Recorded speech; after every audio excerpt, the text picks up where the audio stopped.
जिंदाबाद जिंदाबाद जिंदाबाद जिंदाबाद जिंदाबाद जिंदाबाद जिंदाबाद।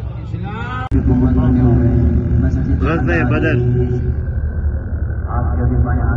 ये वो पहाड़ थे जहाँ फरिश्ते नाज़िल हुए थे। ग़ज़वे बदर के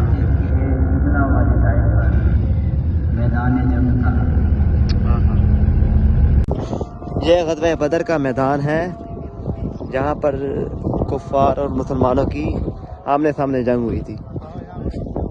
और वो सामने अबू जहल और बड़े सरदारों की कब्रें हैं, वो सामने जहाँ पर लोग पत्थर मार रहे हैं।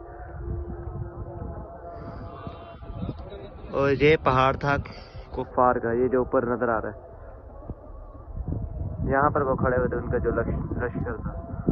मगरूर लोगों का अंजाम, जिसे यहाँ लोग पत्थर मारते हैं।